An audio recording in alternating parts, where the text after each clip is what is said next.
Welcome to the Drop the Needle podcast, your backstage pass to the corporate jungle. I'm your host, Jim Allstott, and here, industry titans step up to the mic, sharing their epic journeys. We're hitting the high notes and the low notes of their careers, creating a symphony of success. This isn't just another interview show, it's where truth bombs are dropped and secrets are revealed. So grab your conductor's baton because who knows, this just might help you compose the next huge hit of your career. Are you ready? Let's go. That's right. Hi, everyone, and welcome to the Drop the Needle podcast. I am your host, Jim Allstott, and I'm so happy y'all decided to join us. Our guest for today's episode has a unique background. You know what? I say that a lot, and I just caught myself saying it again. Our guest today has a unique background, and I say it almost every episode we record. I guess it's true, though, and I'm extremely fortunate to have so many incredible guests with interesting lives and backgrounds. But before we get started, I have a little housekeeping to take care of. So I'd like to welcome you all to like, follow, and subscribe to the Drop the Needle podcast. And you can do that by going to www.dtnpodcast.podbean.com, where you'll be able to download the episodes on your favorite podcast platform. And today, as I mentioned previously, like 5 seconds ago, it's no different in terms of having a unique guest on the show. But why don't I just let you be the judge of that? In our studio today, we have Dr. Julie Foster, MD. And Dr. Foster owns Flowing Chi Medical and Brighten All Souls. She's been a board-certified physician by the American Board of Family Medicine since 2000. She was trained in medical acupuncture by the Academy of Pain Research in 2015 and became an energy healer in 2021 when her hands turned on. And this is when she began to feel others' pain. And since then, she's learned how to heal remotely and has played healing with patients all over the U.S. and in several countries. Dr. Foster blends Western, Eastern, and energy medicine techniques to help you find a way to heal. She opened Flowing Chi Medical in 2017 to have more time with patients so that she could actually help them heal instead of offering them a pharmaceutical Band-Aid over a 5-minute visit. She started her discovery of how effective Eastern and energy medicine are at healing with medical acupuncture. But then in 2021, after her hands turned on, she began to explore energy medicine. She has incorporated energy medicine techniques from several healers, including Donna Eden, Dr. Sue Morter, Master Chun Yi Lin, Barbara Brennan, Michael Shea, and Dr. John Upledger. Through playing healing with others, she's discovered and started teaching her own healing technique, which she calls God Particle Healing. She's recently completed her first book, Remembering Awake, which is scheduled to be published in 2024. October of 2024. Excuse me, I'll be very specific with that. Ladies and gentlemen, without further ado, please join me in welcoming Dr. Julie Foster. Hi, Julie. Thank you, and thank you for having me on the podcast. Oh, I'm so happy you're here. It's wonderful. It's wonderful. Would you mind giving everyone a little background here on you, maybe where you grew up, and then we'll talk about school and that sort of thing? So I was born in Massachusetts, and thankfully I was a gifted athlete. I think I was on my baseball all-star team. I didn't have softball where I grew up because it was too tiny. So I played baseball. I think I was on my baseball all-star team at 5. Wow. School was easy, so I played sports and got good grades. I graduated salutatorian from my high school, and graduated playing volleyball, basketball, and softball. And at college, we played volleyball, basketball, and softball in college. And then my high school softball team is in the Hall of Fame. And then I dropped basketball after freshman year of college because I sat the bench too much. But I met my roommate, which was awesome. I played softball and volleyball, and my college volleyball team's in the Hall of Fame for college because we went to nationals my senior. Holy cow. So yeah, So you're an sports were a underachiever. big deal for me. Well, They were yeah. they were my out, and they were my get me noticed and got me. I mean, I went to a private school basically for free. I Wow. mean, so did a lot of it was academic scholarships. A lot of it was government funding because I grew up in a free lunch household, and back then you could get government funding, but some of it was like, and That's I went to incredible. college in Maine, went to the medical school at University of Maryland, at Baltimore. Almost didn't want to go to medical schools. When you're a small town girl, and you're in Baltimore, you're like, little, Yeah. teach me my mind. It was a good experience.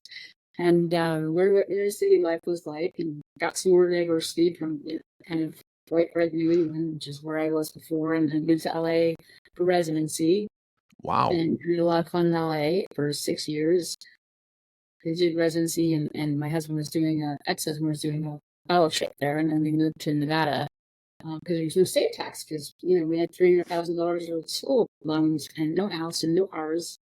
And so the state without state tax is a little bit more inviting to eventually Heck pay yeah. tax. Yeah. That's awesome. That's awesome. So I want to, if you're cool with this, so I want to go back to the whole student athlete thing. So if any of our listeners have ever been a student athlete, and I'm talking about even on a higher level, high school is one thing, which believe me, there's an incredible commitment. And these days, it's darn near impossible for a student athlete in high school to be a dual sport Right. athlete. Or forget about three. Forget about three. So that in and of itself is very cool and incredible. But the commitment when you get to the next level in college, that's like superhuman. I mean, that's Well, you something that I gotta have a hard time comprehending that you did remember that. that the time we grew up in, like, I was recruited for softball. But then the softball and volleyball coach was also the basketball coach and the athletic Oh, director, right? So I'm old, okay. right? I went to college in 1988. And so I played volleyball, each time I did volleyball, and then she's like, well, can you play basketball too? And she tried to bribe me to continue to play basketball scholarship. Hey, we no, I said, but so back then, their sport literally was 2 hours of practice a day. I did go every long all Saturday all day for tournaments and stuff like that. So that Right. was the commitment was time was there, but I still worked. I mean, I was a tutor. I mean, one time I had like 28 people in physics class tutoring before the test Wow. night. So it was a time where you didn't have to go to the gym and lift from 5 to 7 Right. and you didn't have to go to class all day and then have a 2 or 3 hour practice. I mean, and it makes you sports. I mean, one time I did get a black eye because I did not have face mask on. I was catching my car miser in my one eyeball, Oh and my I got a God. big black eye through basketball season. And my coach was pissed, but that day where I had a giant black eye, we had to be made. I saw lunch and my friends started cheering, "You want Julie? Big up Julie!" Like, I started laughing. She laughed her ass off. She's like, "It's so funny. God, you did black eye from softball and basketball too." That's awesome. And that was And you out there with a shiner. That's good. create the mixed sports back then. You can't. These kids are overscheduled. Maybe I don't know. School life is. Yes. It seems like school's maybe a little harder than what it was. We know more, so you expect to learn more. Well, you hit on that right away that when you're talking about, well, we didn't have to lift from 5 to 7. 100%. That's where you start your day at 5 a.m. and then you end your day at 10:30 with the lights out by 11.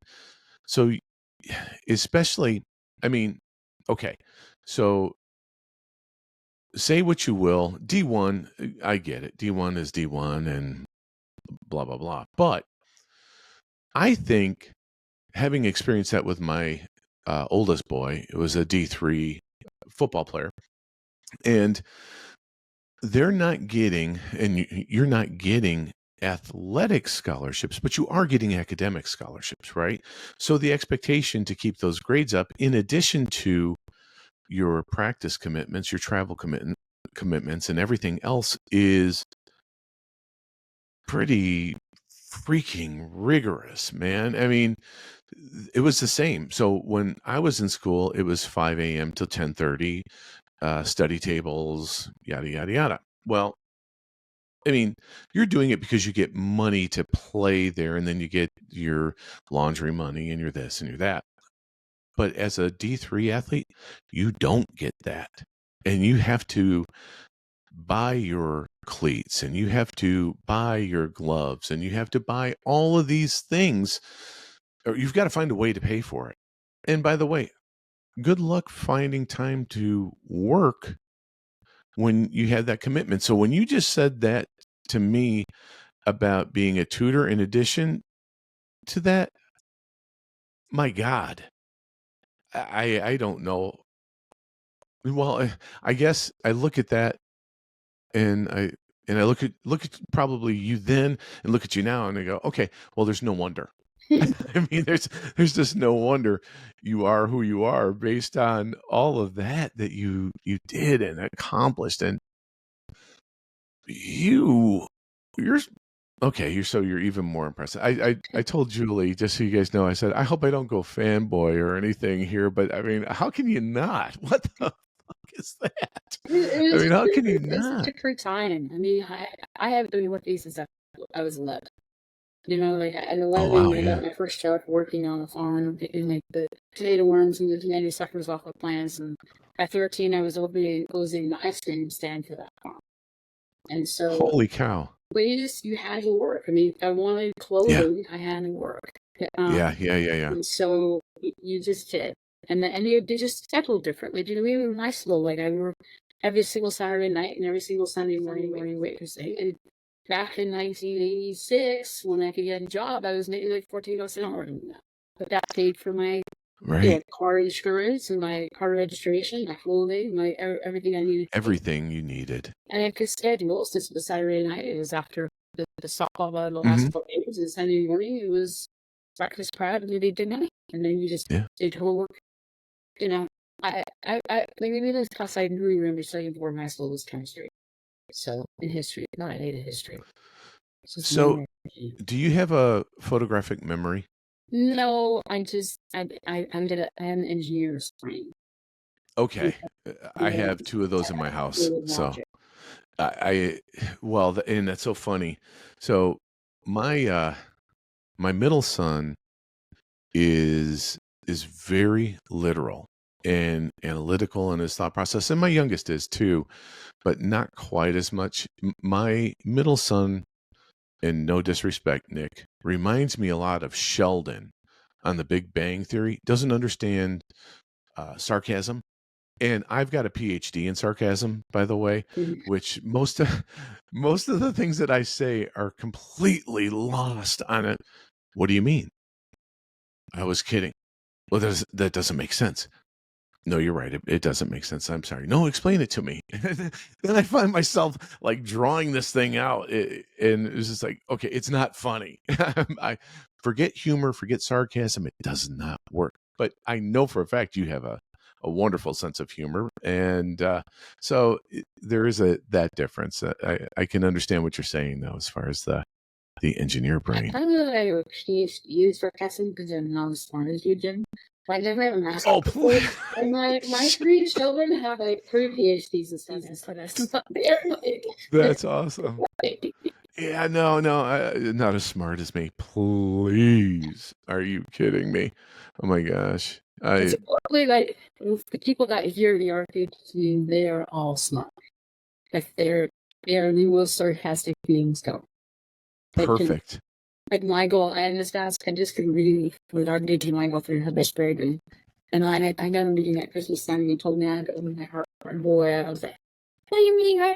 nervous once in the last 2 years, and I learned right. My go like, fuck you. Yeah, I'm not going to do it anymore. You can't make me. Yeah, it's been really 4 months. And then when you started, just they feel right, like we gonna do it, and I did over my heart.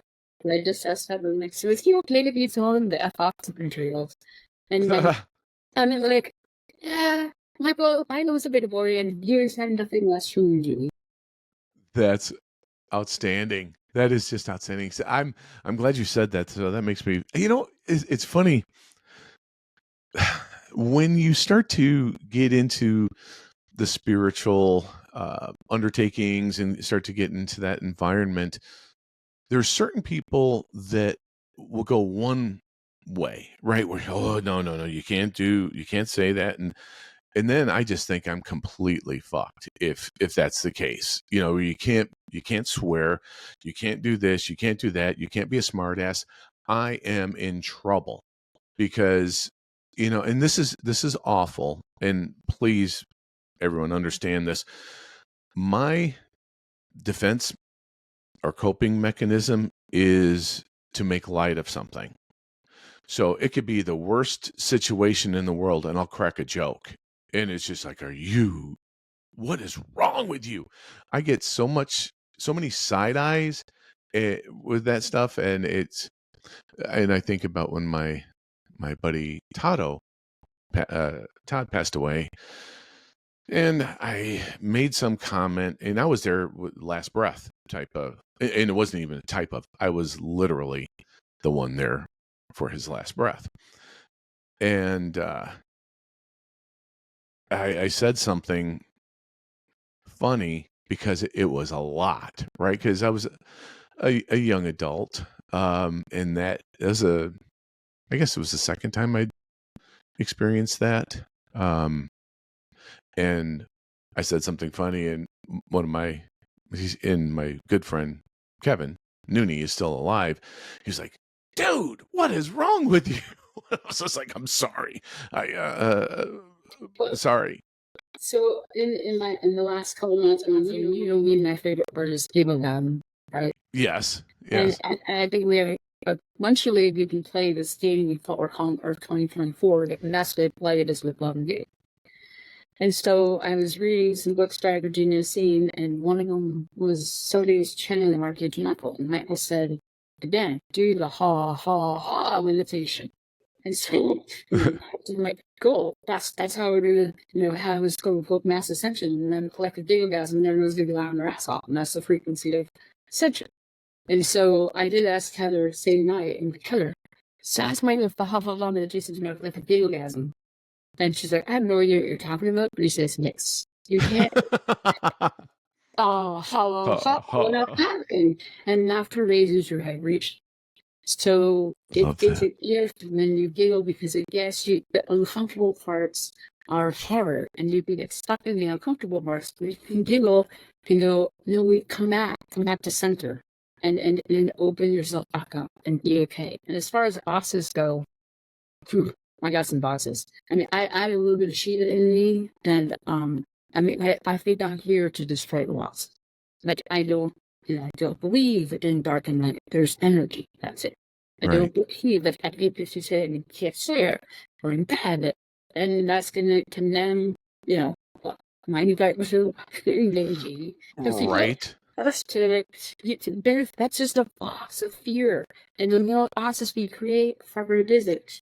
I really do think part of why I move up at 50 is because when you wait at 50, there's no time to be spent learning from the spiritual guru how to be who you're meant to be spiritually. Mm-hmm.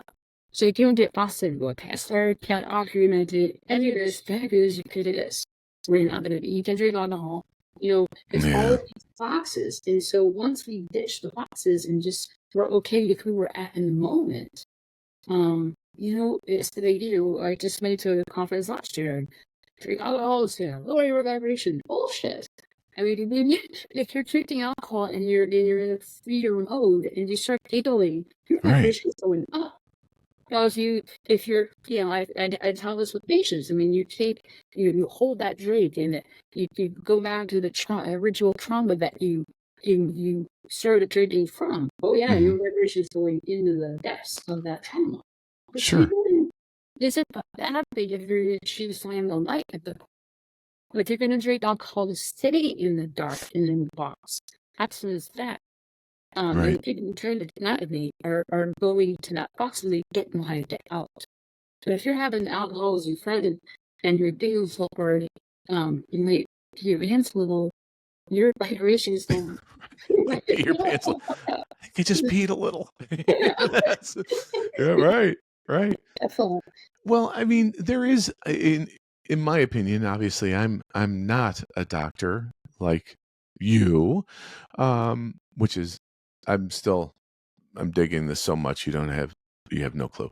Um, but I think what comes at least into my mind when you said that is when people start to get in that self-medicating mode and that numbing mode, which no wonder that would be a situation where vibrations are lowered because you're trying to just push down and push down and push down. So that makes all the sense in the world versus the flip side of that is when your spirit, right? If you're having spirits and you have a spirited conversation where you're laughing and just joking and smiling.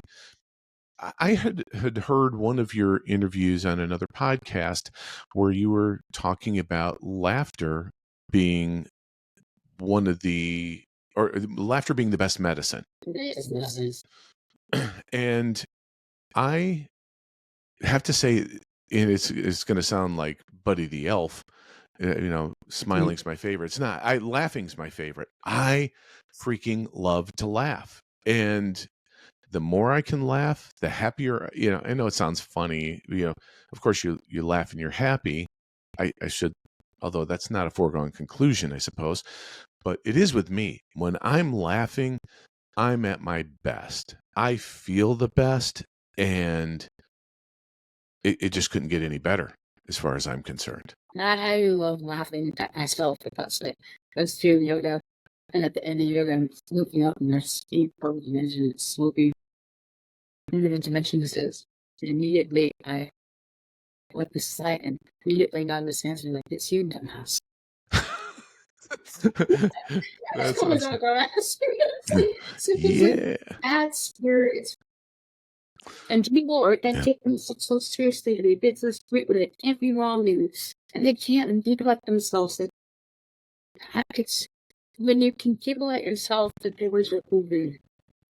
Oh my God, yeah. I laugh at myself regularly, and it's usually when I'm about ready to leave the house because I'll leave the house and I know damn well I'm going back in the house at least once, more than likely twice because I've forgotten something.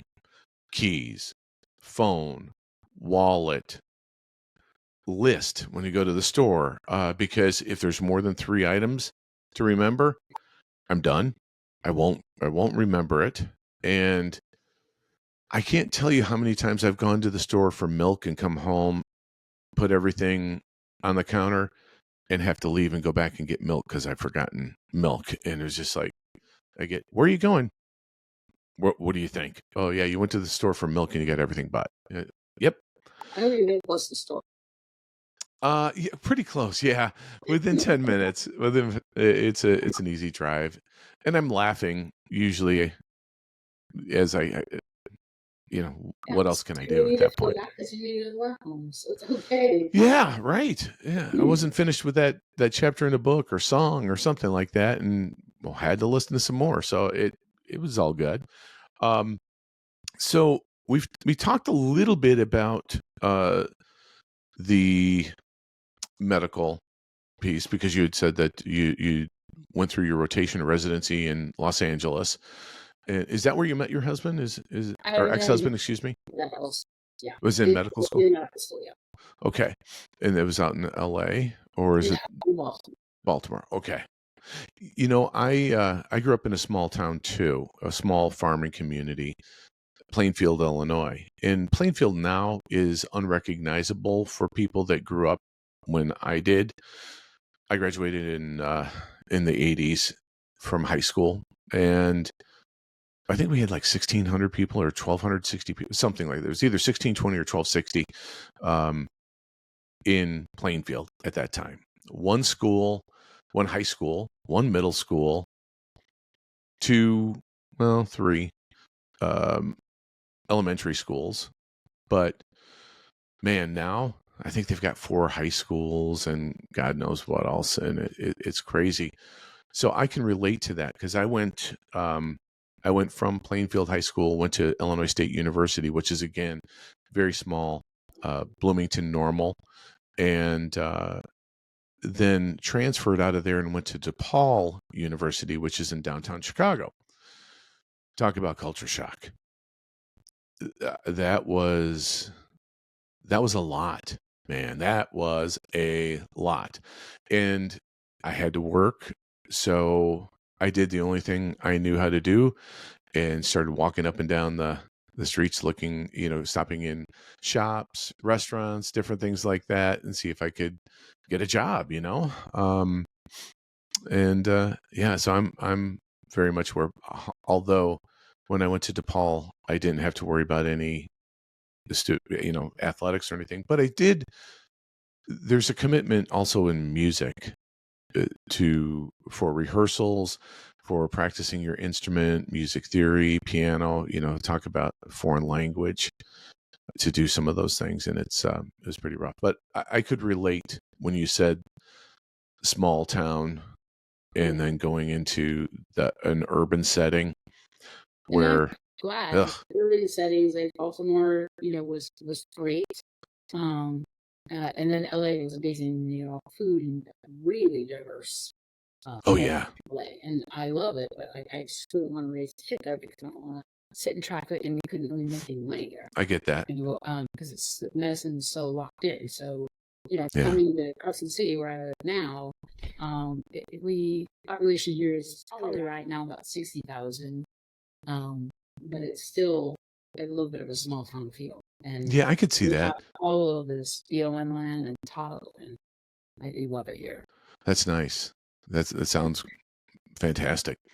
So you went to med school, you got out and you practiced medicine. Were you in a network type of setting? Ever since I graduated medical school, I initially I worked 2 part-time jobs. Say in LA, like, Kaiser is a family practice doc back then, $105,000 for for full time, like 60 hours a week. Oh wow! I just didn't want to get Kaiser doc because even in their interview, they say, well, if you refer to specialists, your salary would be less. And I'm like, what? If your patients needed you to go to the high doctor and you didn't take care of it yourself, you're going to make less money. So I was like, wow. Great.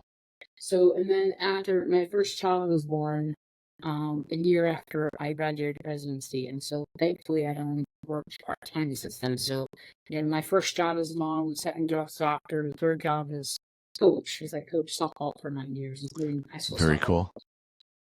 cool. And then so I basically worked for people up until 2017. Took a country class in 2015 because I didn't want to see 40-some patients a day because female physicians, back at least a couple of years back, most recently killed themselves at 2.69 times the rest of the population. Say that again, please. So female physicians have almost 3 times the suicide rate as the rest of the population. Female vets, it's 4 times. Oh my God. Yeah. You can't box a female doctor into 5-minute time slot with a patient because she's not going to feel like she's their problem. And then medicine is boxing us into 5 or 10 minutes with a patient and then 10 or 15 minutes or more charting. And women kill themselves. And female vets have it worse because they're not making enough money to pay back their student loans. And then if let's say, somebody's dog comes in and needs a C-section, and you don't do it because it was not willing to pay you, they go scream and tear you a new one on social media, and the mother might die. But the bottom line is, debt is just to open the doors to the operating room to take care of that. It's probably cost that net anywhere between $200 and $500. Holy cow! They give away money to save them all. And so they have 4 times the suicide rate. So because I didn't want to be boxed into that stigma, and I could, I wasn't depressed, but I could see it coming if I had to work like that. I did the acupuncture class, and knowing I wanted to try concierge medicine, so I didn't have to see 20 patients a day. And I started my business in my flowing medical business in 2017, and it's a unique business, and I don't take any insurance. I don't bother to bill insurance. If you wanted to try it, you can try. But I just charge patients cash. I charge $125 a month to be my patient, so I'm on call for you 24/7.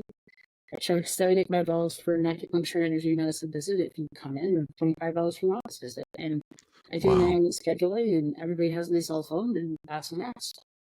And then I do also have an outside fee for non-concierge members for medical acupuncture and energy healing, and then remote healing business. They're all on my heads. But this way, I don't have to work 60 hours a week. I probably work, maybe according to my malpractice, it's under 25 hours a week. And on average, in the office, I'm under 25 hours a week. And then my other work would be, continually trying to heal myself so that I can be the ultimate generator of loving light. So that as we heal ourselves, I believe in one soul here. So if you work on healing a lost soul within you, you're doing it for all of humanity and beyond, even other dimensions. Okay. So there's a lot to unpack in that. And I'm going to back up for just a second because you had mentioned concierge medicine. And that might be an unfamiliar term to a lot of folks. Can you maybe break that down again for us? Basically, you say when you pay the doctor almost set your routine in your concierge. You pay for them to be on call for you, and you pay for them to. Like, all of my appointments are an hour and 15 minutes long. Wow. I mean, yeah. So in my first visit appointments are 2 hours, and if I can have anybody after you, and you need the time, I've gone up to 3 hours for my first. Holy cow! Yeah, because you gotta sit down, you gotta leave it. You gotta figure out where their energetic blockages lie, and what emotions, what created their boxes for the first hour, and kind of use stories so that they can believe their box can be open. And then you sit down with people doing the energy getting for the second hour. And sometimes they're old souls, and you just have a lot of fun. And all of a sudden, 3 hours. Wow.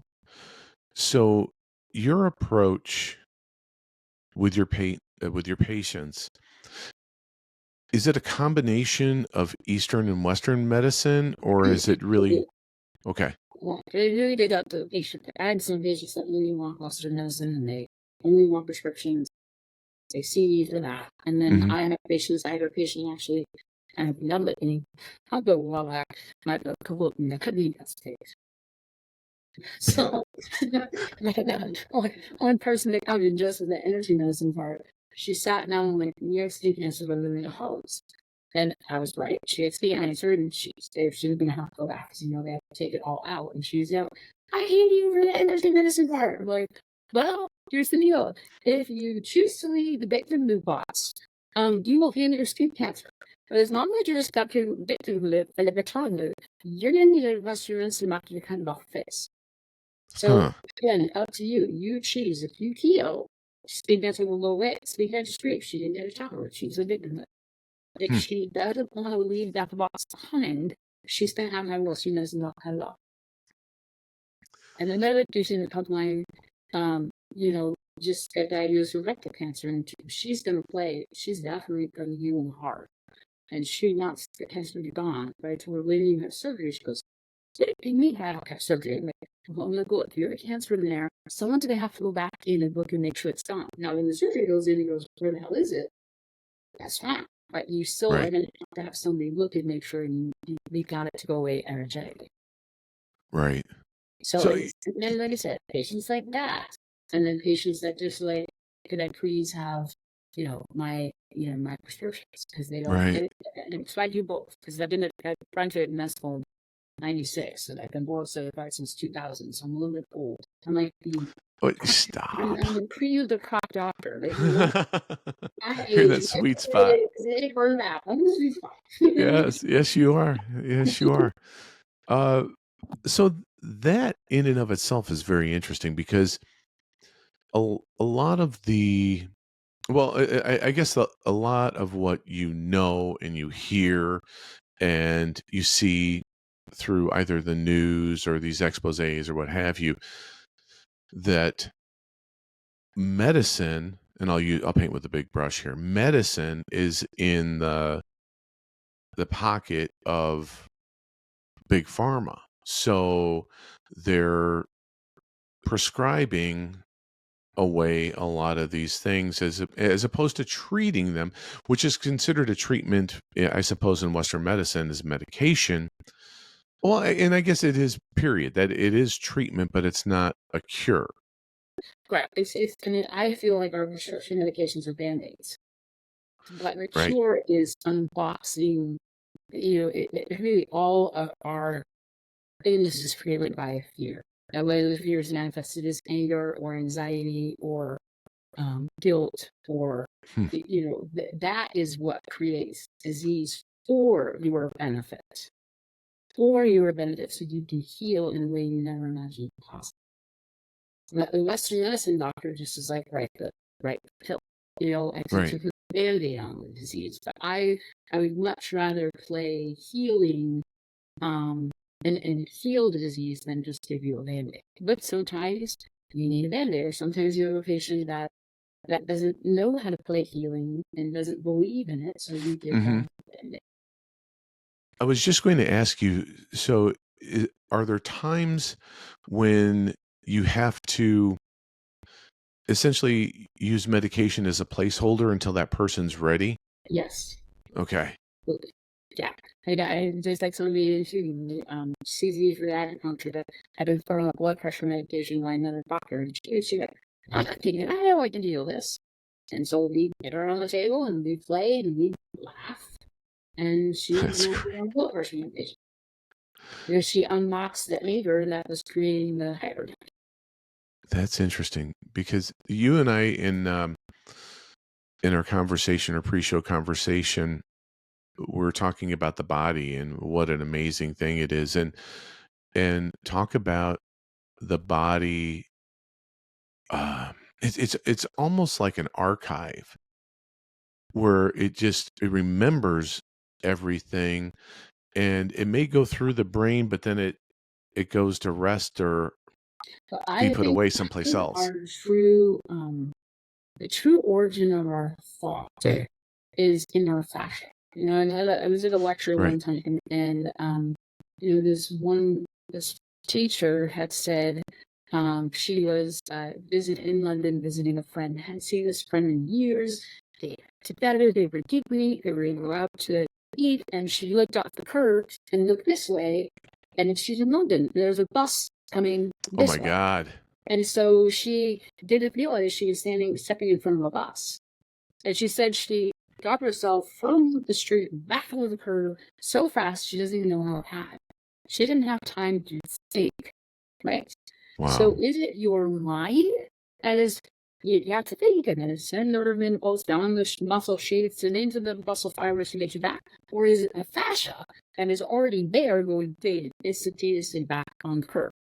So to me, I kind of see our fascia as where our thought is locked up. And so if you feel a heavy thought, Hmm. you stretch, your fascia is constricted and you become small and you hurt. You can't breathe.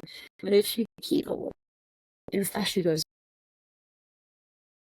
Wow. it's going to untangle the blockages in your fascia that you heal. Because then if you Google fashion video and you watch it, it's like, it has its own thought.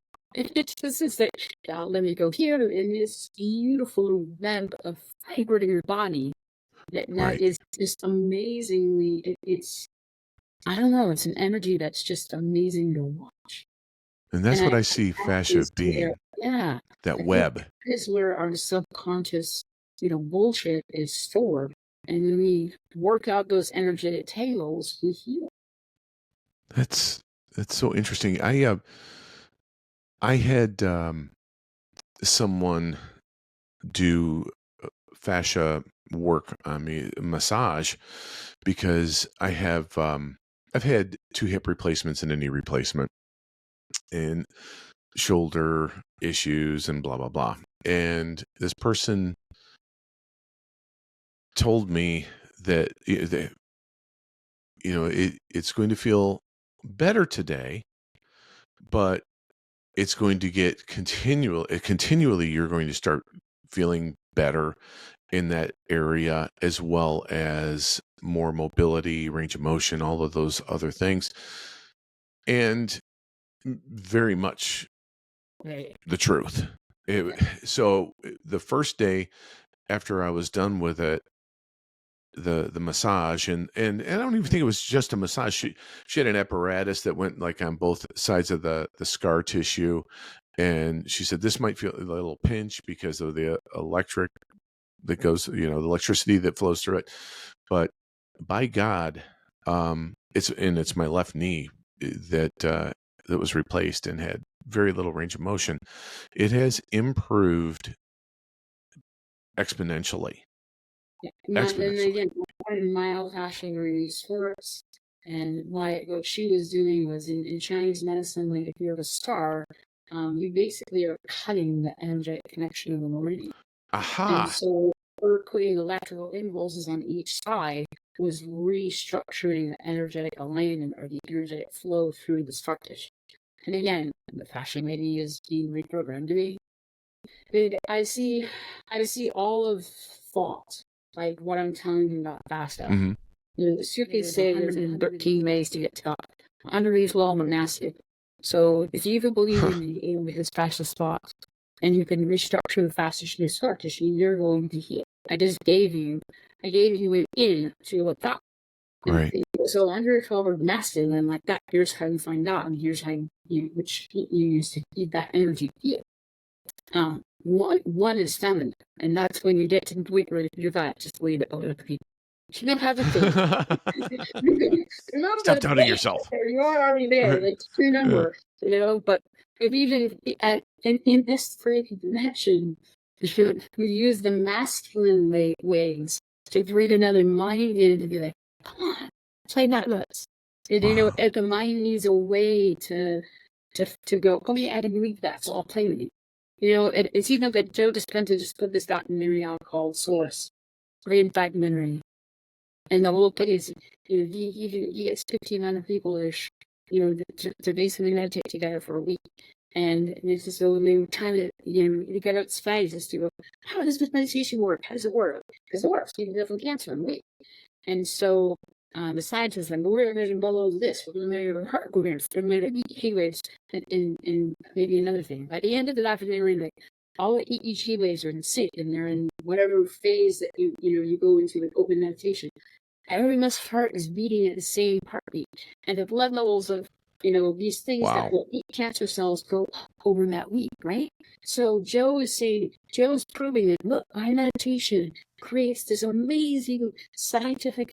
My meditation gives you the scientific evidence, and it changes the body coherence of this beautiful state. And I really do believe the whole reason why it works is because of the heart coherence. I believe when all of our hearts are beating and wanting one thing, that we can create faith. But I also believe that we can create mirroring back. So I believe Joe Dispenza, in that week, created the science to make the people who need science to believe that meditation work. Instead of the science already being there. Yeah, the other way around, the chicken or the egg situation. Yeah. I think this is what we did.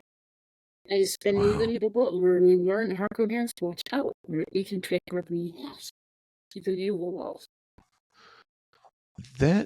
That's an interesting concept. And to hear you explain it, it makes sense to the point where it's essentially when you talk to somebody and you say, well, let's work this backwards. This is the goal. How do we get how are we going to get there? And that's what that reminded me of, you Well, know? in medical terms, we use this term called the retrospective, right? Okay. It's for something like how can I do that in the first time? And all of this occurrence, so let's look through the retrospective and see how it happens, right? Right, right. So, I don't know, but I just believe that I believe that, a couple years ago, this is how crazy more transformations I've had patient in. And maybe about 3 to 4 years ago, I basically said, I don't believe Jesus could do what he could do. I don't believe the Bible. I really think it's all made up. And now I believe in that and more. But Jesus could do what he could do because he was dealing with a population that wasn't educated into a damn book. Right. And not scientists says that's not possible. Like, no, I want to heal, and I'm going to be open, but it's our cool club, right? I mean, really, you could heal. Like when I talk to healers online, and it's really beautiful. You're talking, you're working the big glasses, you're over with these, and then what talks there over your feet. Our body communicates just as much as these verbal words do. Sure, So sure. when our bodies go into maybe heart coherence, when you're talking about ears, my whole power structure, my Tesla, trunk on the days, then they're here, so they know how to open up and receive. And so by the end of the conversation, you're done, and the healing's over. There's a guy, Eric Pearl, he wrote, I think it's called Reconnection. He's chiropractor. All chiropractors are, a lot of these energy people that I really respect, the chiropractors. And he said, can I basically feel something in 30 seconds? It doesn't take longer than 3 minutes. We're just going to make sure that for 20 minutes so they can get it. Right. Why aren't you, but they can heal in 3 minutes? So now you gotta kind of stay there and bullshit over 5 minutes and then kind of make it believe that you another loss. They're Yeah. stolen in cages and prisons. Their lives are trapped in because a ghost sends you in this way. And the Shiva is like, hell no. Just like. And that's interesting because when you were saying that, it brought to mind several times when you hear people go to either retreats or they go on these healing journeys, or I was watching something on the Gaia network where these people actually go to a retreat. And when they're there, there's one of the gentlemen that is diabetic or was diabetic, and insulin injections and things like that. So by the time he was done, when he was there, done. No more insulin was needed through diet, exercise, meditation. He did yoga, and that's one of the things. A lot of times, people will think yoga and meditation are different. Yoga is really that combination of that and the energies that come from the different poses and things like that. But they had said that after he returned home, it started to cycle back to it wasn't. Caroline Mace, it has the same story, through Jen and Idol. So what happens is, it's Joe just did this documentary. It's it shows the woman wearing and say I'm hitting the arm. She have she's like another day. I was probably another day. They see her every day at school another day, and then get things because he was going. Wow, I go to school day, right? So Right. you're just stuck in this, and that's your loss. And Yeah. when you choose to get out of bed and go, I'm not that person anymore. I don't want to go back to those boxes. You're done. You move on, and you're on the next step of the path. So some of you go to a retreat, but in that retreat, you're in a brand new environment, and they've got no luck. And so they don't know. If you remember, I can't heal. I don't, my dynamics to off.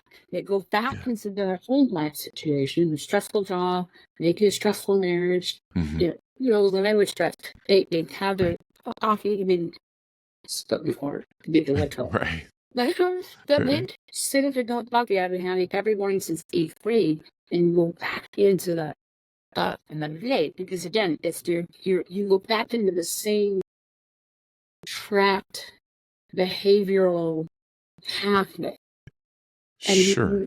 you haven't figured out that you know. I just had a patient who I was talking to with metastatic breast cancer who's a healer, and the first time I talked to her, she made progress on that molester. I forget him, but I don't see him again. And she was angry. So if you're angry, you're going to create a disease, cancer, that Mm-hmm. eats you alive, and that's where she was at. And so, first time I talked to her on the phone, she's a healer. Talk to me.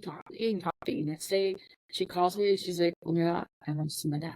You could just feel like she could breathe. That burden She lifted. gave on a whole new level, right? Hmm. And so, then she, and then she had been working her anger. So 2 weeks later, I got another text. Well, you're not doing what I was. So she had said for the previous 2 weeks, she had been waiting to her for unhappiness. And so she said, I was pulling my blame back off people. And for me, what that is we have an LCD, you're a liquid crystal device, okay? Mm-hmm. Lighted display. We're LCD crystal. That's where our energetic bodies are. And when you blame someone, you're shit like Tuesday, you're a crystal under that. Yeah. And so you pull your lay back and you're pulling your neck back.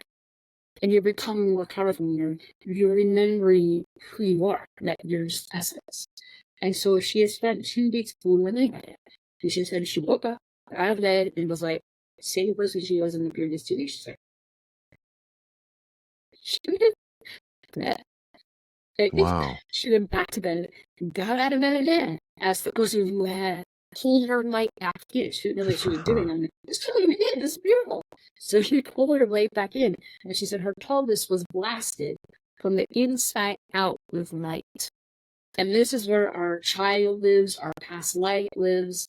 And when it blasted her from the, and we are all black, so we all have a non particle, which is just this big, sparkly light that we can emanate from whichever, dawn you want to choose for the day. But she got blasted from the inside out because she goes coming out and tells all of it. So her cancer's going to be gone. I mean, she talks to archangels and Metatron, and she knew when after to heal that she goes to Japan and she goes right onto that documentary. She kills pay then different frequency. Right after that documentary, she's so funny. She's like, I was just I did 7 days and my husband didn't heal. Because of that. But she wanted to heal. But she didn't earn her life back in to do it. And she was still holding on to the stuff. Well, she had student help blaming someone. So Yeah. And you need someone, or you're victim with it, or you're sad, or you see someone who's an energy vampire, you're over doing them your life. You have to pull it and not be attached. It pull it back in, and you do glow, and you heal. Wow. And you open up to connect with your daddy and family. That's an amazing story, first and foremost, but I love hearing about that because for whatever reason, I'm visualizing when you're talking about that, these things powering back up because you've given so much of you, so much of your energy, so much of your essence to a problem that, or situation, whatever you want to call it, that isn't worth that, or not, it isn't vibrating on the frequency. It's always worth it because it's you never do anything wrong. There's no right, there's no wrong. There just is experience. So that her I mean, think of how you could heal in that story. And that's the very end of chapter 6 of my book, is that story. So we'll get to that. Don't. How many people is necessary to heal? So is it wrong? No. Beautiful. Like, again, we can play for 2024 however we want to play it. You can get stuck in bullshit for as long as you want. But I have bullshit too. We all have bullshit. But I would like to play the game and knowing needles as often as possible because it's fun and not freaking. Well, hell yeah, you're just not holding on to Or I don't even know that it's holding. Well, yeah, it is holding on because that's what we're talking about. Some of those things get trapped in your body, and you just have to release those things. So it is holding on to it. Yeah. You can, yeah, what again, I earlier, remembering a late journey was, I used to tell patients, release with love, light, and the thousand blessings what no longer serves you. I do that occasionally, like to Hmm. feel like her person's vibration, that's that person's vibration. But now I'm convincing them, no, no, no, you don't release it, you pull it back in to you. I like that So that your light is because you brighter. gave it away. Yeah, you attached it to something that's outside of you. Yeah, so you could learn and experience. Right. It's attached to something outside of you. When you choose to pull it back in, your light is brighter and you feel better. And then you feel, and when you feel, when you do pull it back in, whatever you did, like her healing or blessed her, pulled her lay back in, she put that vibration out into the cosmos. Right back out. Right. Right. Yeah. Right. So every human in every timeline has that vibration transmuted for them and available for them to heal. And then if you want to get really big, have the identity that is beyond human has it. Because it's Hmm. cosmic. I mean, we are cosmic beings. So I'm really curious how we got here from there because there was a there at one point, and meaning we're in this Western medicine or on this Western medicine healing hamster wheel, Yeah. and we're there. And because that's all you probably at that point in time, we're just like, yeah, this is what I know. This is the way it's supposed to be. Hippocratic oath, blah, blah, blah, blah, blah, blah, blah, blah, blah. Until now. Yeah. Or, In 20, I knew that maybe two guys just asked, I kind of always had a sixth sense. I have always made patients come in because by looking at them, you could feel as if like, have always if one patient one time is the end of the day, clinic day, and the 36 hour of work because that's what you do as a resident. right. She comes in, she's like, I'm leaving, and I said, is there any way you're heading? No. And I was so tired and like, be a 36. And she got on their topic. And she, wrote me a week later saying, thank you for saving my life. But Oh I my just think gosh. that on some level, even if she says she's not pregnant, if she does something else, and I was very tired, and this is 4 pregnancy tests. And so she's having surgery, and a couple hours later. You So weren't in any that mood to was there. play. Right. But this whole other the acupuncture in 2015 kind of opened me up to there's an MMA. I started reading, and then in 2020, I got more time. In 2020 when we shut down, or 2020 when we shut down? Yeah, 2020. 2020. So to 2020, I was doing this practice. I was coaching high school softball, and yeah, we all got laid off or fired from our coaching jobs in 2020 Yep. because, and so I had all this free time. My kids were home. They were all at an age where they all had a license. And so I took the deep dive at the Common Rose Gateway experience, and that's when I started receiving. And there's something more, and you're like, well, I need help. So I started receiving, and every time I asked to receive, I would receive help from the cosmos or somebody, and kind of to fix my boxes. And then the boxes just kept opening and opening, and I think my whole life, I think my whole life I've been lesson smart enough to know when a guy in this show gets shooting guy, all my guys are human. When they do guys like, hey, Julie, do this, and I play sports. And you get to the then you get to high school guidance counselor, like, go to this college and you get to go for free. And then you've got, your coaches in college, and even the dean of my college was like, here's something for you. And then you get, you do mass. You meet the right guy on the interview in that school one. I love people like you, see you fall. And so you listen to these guides, and they keep coming in, and when you're trying to open, the guides will come for you. And my guides in the last 3 years, has been amazing, as far as helping me believe in who I am, and then let me teach, this God particle healing that I kind of made up. But no, Jesus did it. That's how Eh, the car was like, you're in good company, I I suppose, right? just met this woman, Flo Magdalena, who's been reading some books, and she calls our Matt calls our particle, I think, the soul state. And she Okay. stopped my envelope from my website. She goes, that's something. Maybe on Star Power. It's like, this what I see. She goes, and then Joey Genius kid calls it then. Like, we all have the same conversation. We're just Right. we're really different people. And so, and then you have Dr. C Word too. I mean, we've got murder sessions and Well, that's what I just see God as being, by the way. our nines.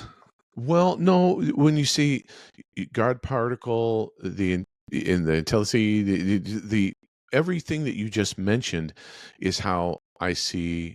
And I had this conversation with somebody that was in one of my classes one time because Allah, God, Krishna, all of the Buddha is who we see through our perspective in our eyes. Right. But what I said to this person who is Muslim, she's from Jordan, and I said, in my opinion, that you're talking about a spirit and a being or an entity that's not what you see. I'm thinking it's the same. It's probably the same. My definition of God is it's this kind of golden essence. Mm-hmm. God doesn't. It's just energy. It's just kind of this peaceful energy that doesn't have attachment to it. A love energy, yeah. Right. And so all of the entities we call have named as God know how to channel that frequency, but they're not God. Okay. God is just this extremely peaceful, loving entity. For example, I was working on a healer one time, and in the middle of the country, she wasn't even here in the handstand, and her help. She looked at her to figure out how did that energy go in the hand to work his band in there. Is there any handy? She's not. It's like a crucifixion. Be big book, right? And so she agreed. We had crucifixion into him. And so here I am. Every time you had to do the thing, you were going to have to play hitting with you kind of Peter pencil it, and you're like, well, so Right. and ended up, you listened to God, Right. and I said channel peace through it, right? And so we did, and then the woman's healed.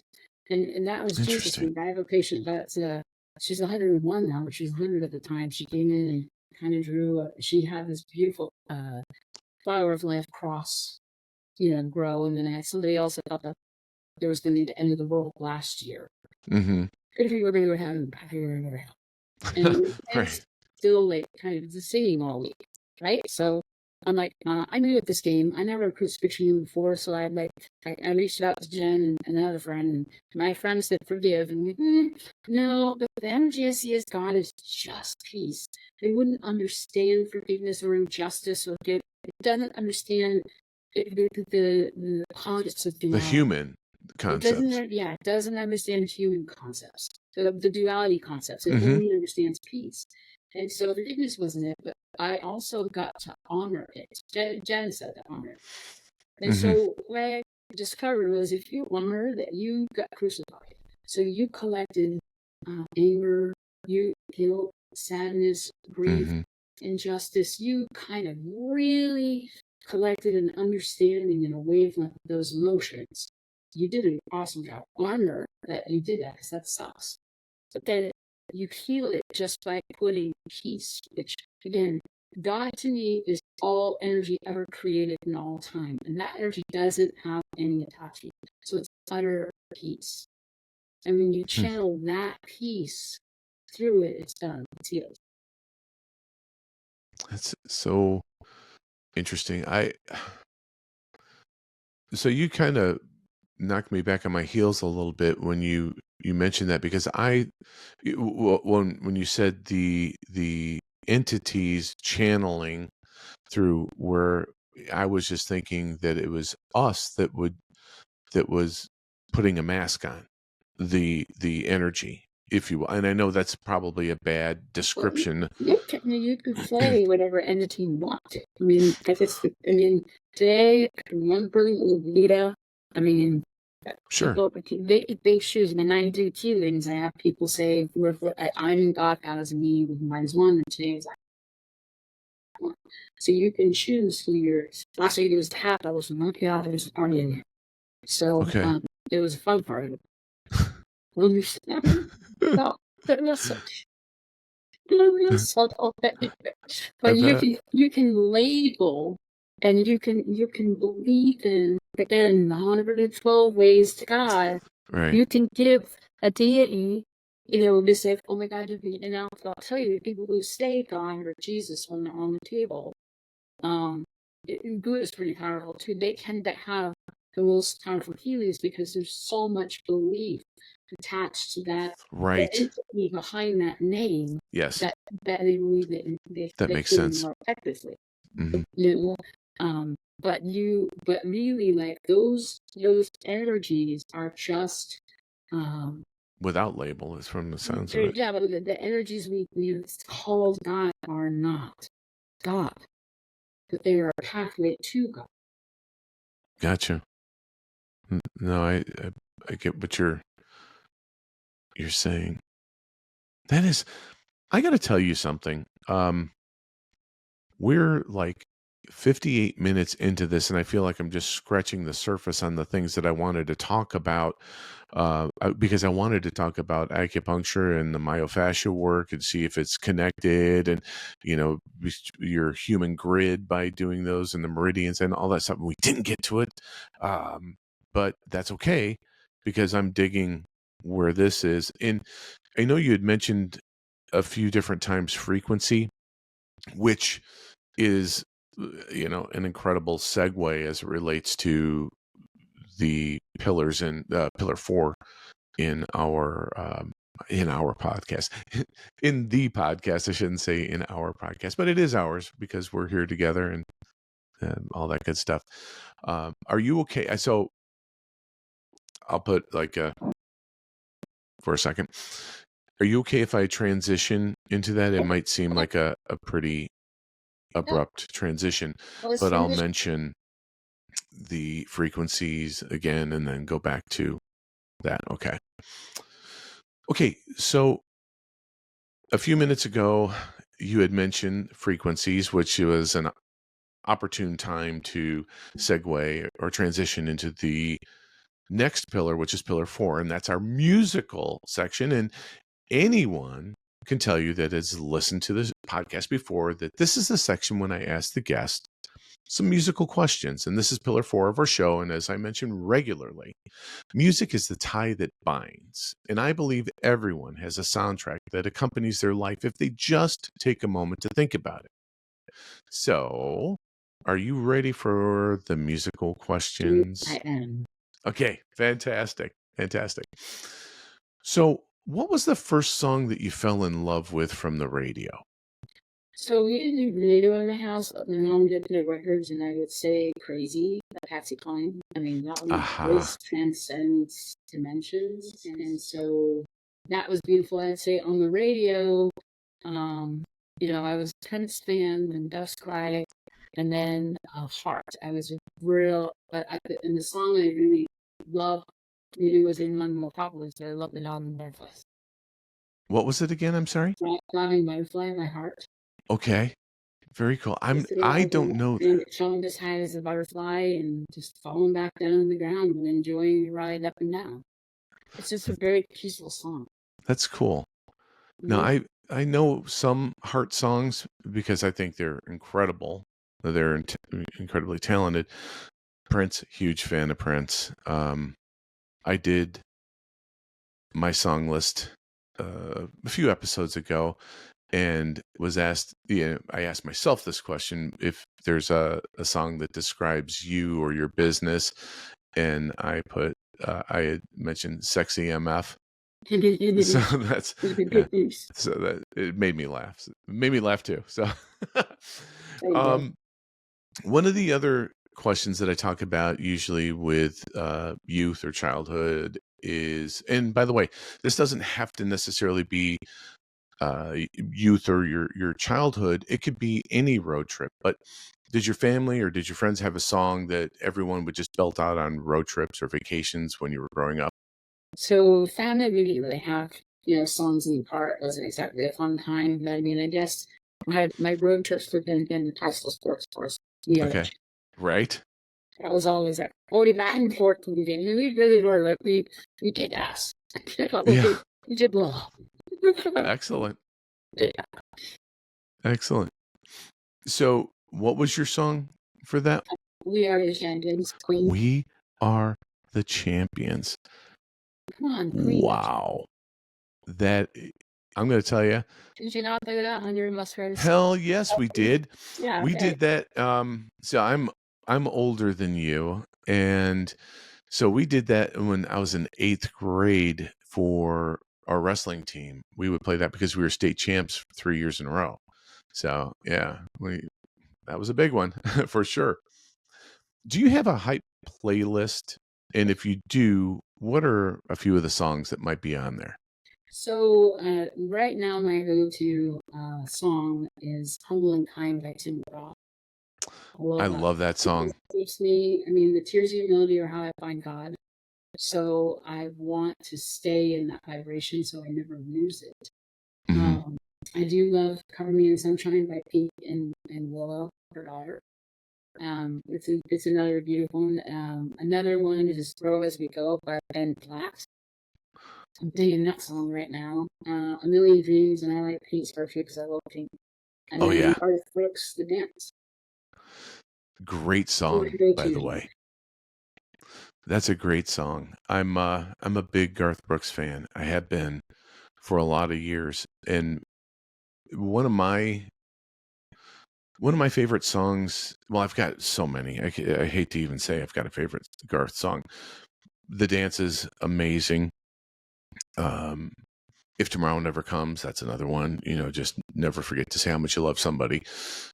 But the one I was in Costa Rica for a retreat in December, and there was a little talent show at the end, and the song that I chose and I sang was "We Shall Be Free." And the reason I did is because it was such a diverse crowd. And one of the lines is, "You're free to love anyone you choose." When the world's big enough for all different views, when you're free to worship from your own kind of pew, we shall be free. So that was really, really pertinent to me. And everybody there was just happy and excited I was singing. They didn't really listen to the lyrics, and I chose it specifically for them. But and it was cool to be able to do that. So yeah, It's I'm beautiful. I can relate to Garth for sure. Um, so do you have a favorite song um, or let me rephrase that. What's a song that best describes you or your company currently? Well, I think it goes back to "It's Humble and Kind." I mean, Okay. that's my mantra. I like that so much. And it's so true. I mean, kindness, just in general. Gosh almighty, that's a good one. That's a good one. Um, would that then be your favorite artist, and That that would be the doesn't matter. song? You're on a mistake. I mean, anything Pete creates is amazing. Like I heard her Trust Fall album is amazing. I like Trust Fall. I like Turbulence. That's a good one. I love Last Call. But I also, I mean, the other songs, Cars to Change, All I Know So Far, even the one that's on All Fight.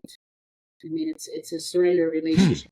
For me, it was a surrender to, being one way for 50 years and then going, this terrible is crazy. And I was just, it's like, it's a beautiful world, so why wouldn't you and keep a feel and you laugh and you giggle and you meet amazing people? So fighting that Yeah. fear of being awake is just over. That is so true, and that's so cool. Uh, one of Irene Duresti, who is actually going to be on our show on a regular basis here soon, is a huge Pink fan as well. And I was talking to her about it on one of the episodes, and I think Pink is an incredible songwriter. Specifically, I think she's an incredible lyricist because what she does is she takes parts of her life and like pulls it out, shares it with us, and I think through that process, because some of it, let's just face it, some of her songs are about pain, Right. painful situations that she went through. And I think it's cathartic for her. And I said that before. And I think that that is her healing journey. And she is brave enough and open enough to share that with everyone to say, hey, this is happening to me. It might be happening to you. I don't know, but it's happening to me, or it happened to me. And I'm working on that, Right. and I'm getting it out And there. And I there's so much love that. spiritual wisdom in her lyrics too. You know, it's like Yeah. what is Yeah. it? All I know for now or for sure is I'm like a lost track as it lets the light in. I mean, it's so Yeah. her music can be so spiritual. And if you don't listen to the lyrics, you don't know it. You know, Dude, I mean, just conveys it in her essence. yeah. Even I mean, I dig that, and she is a badass chick, man. But also extremely tender yep. and caring and loving. When she sang that duet with Tony Bennett, she struggled because Tony Bennett was like her guy. And yeah, it was quite amazing. I'm not Wow, her wow, wow, wow. before. She's no young after this store. You new case song. Yeah, well, I watched an interview with her about that, and it may have been a clip on YouTube for all I can remember, because I was telling somebody actually just this morning. I said my life and my brain are kind of like a shark. I'm always moving forward on things, and I got this look like, what? And I was like, not like blood in the water shark, not that, but always moving forward. And not that I don't take time to ponder or think about for growth sake, but I'm really making an effort not to ruminate from a negative perspective. And by doing that, it's kind of a better existence. At least it is for me.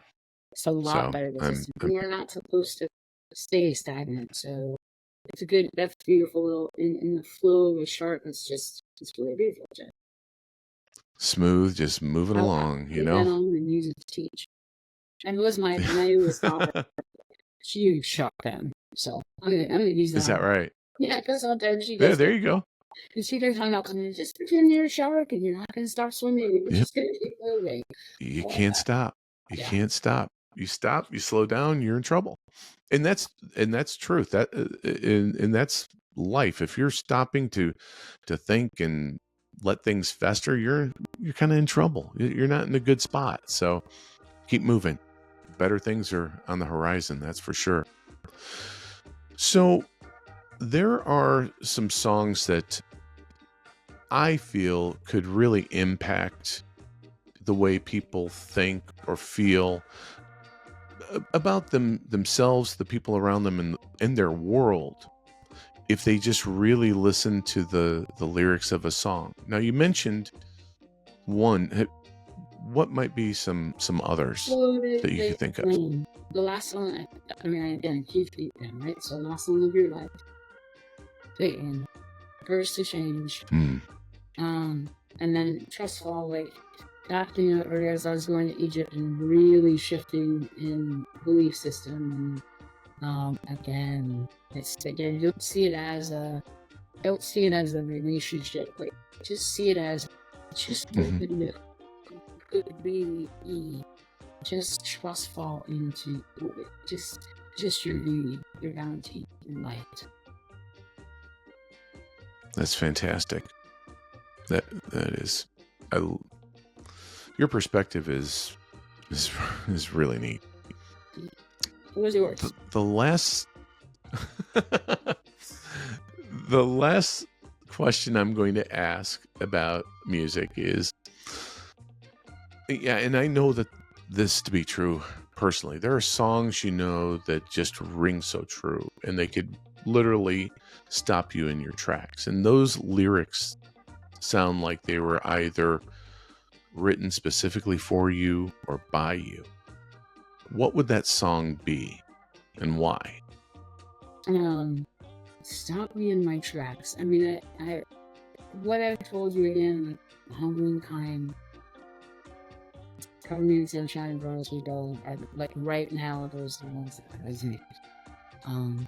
And again, and it's just because I am trying to grow open as, and, you know, and extend and bring all of my consciousness in. Like, I believe we can actually understand and transmute the frequencies and the emotions of all 144,000 dimensions of our consciousness. So whatever song is going to get me to stop and open and remember my totality is where I'm at right now.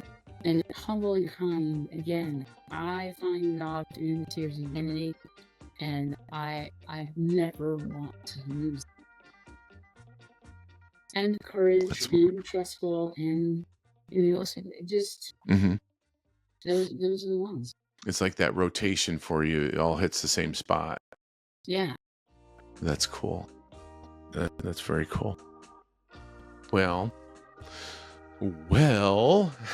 it's just about time for us to cue the music for today's episode. But don't forget to like, comment, and subscribe to the Drop the Needle podcast to stay up to date on our latest episodes. And I'd also like to take a moment to thank everyone for tuning in today. And I hope you enjoyed this episode of the Drop the Needle podcast. I'd also like to thank our very special guest, Dr. Julie Foster, for being on our show today. Julie, thank you so much. And I'd also like to take a moment. There's actually two things I want to touch on because we didn't get to it because we ran out of time. Number one, Julie's practice, which is Flowing Chi Medical. So you can look up her practice. You can get in touch with Julie at www.flowingchimedical.com. That's one way of getting in touch with her. But I'd also want to touch on this because I think it's an incredible thing. Julie is going to have her first book released in October, right? That's good with me. Okay, so why don't you tell us about that really quick? So basically, I've been blogging for 2 years, and the book is compilation of my blogs, and but I updated them in the last couple of months and added some more personal stories to them and healing stories to them. And basically, like, you know, I woke up somewhere between 50 and 51 and 153. And that wake up has been huge over the last 3 years. And provoked a lot of anxiety in the wake up. And so every time I'd hit something tender to help me remember my path, I would blog about it or have a nice story. And so the book is really a hopes that as other people wake up, it can say, hey, I've been done that. I can hold that frequency for you. And this is another way to look at things to ease your transition. And so it's called the Memory Wheel. And my other website, Brighten All Souls, www.brightenallsouls website is where I'll continue to blog as a little bit lost from the book, you know, on it. And it really was created so people could tell their healing stories. But nobody seems to want to do that. So I said, well, I'll send you there. But street. That's incredible. That really is. And what I'll do is I'll make sure that all the information is posted in the show notes. So nobody's going to have to worry about that. I'll make sure everything's in there. And what I would like to do is invite everyone to head on over to the show notes where there's going to be a link to the playlist from today's episode, as well as links to the website and the blog site. And I'm going to put some information on the book with a potential or projected release date. And that'll all be there for you to have access to Julie's offerings. Okay. And I would also like to just take a moment to say thank you again. And what a pleasure it's been to have you. I mean, it's just been an amazing thing. And I am so happy that I've had the opportunity to meet you. And I'm happy we had the opportunity to have you on the show so others can meet you and then have a way of getting in touch with you. I think you're an amazing person and more people need to know about you. Thank you, Jen. Oh, I'm glad I got oh, to that's so thank you so much. thank For you. your energy and thank you for your contribution. Your loving vibration to I appreciate that. That's very kind. All right, my Drop the Needle posse, like Billy Joel says, from the highs to the lows to the end of the show, this is the end of our show. Until next time, this is Jim Allstott wishing you infinite health, happiness, and the perfect playlist for your life. Thank you again for being the best part of us. Catch you next time.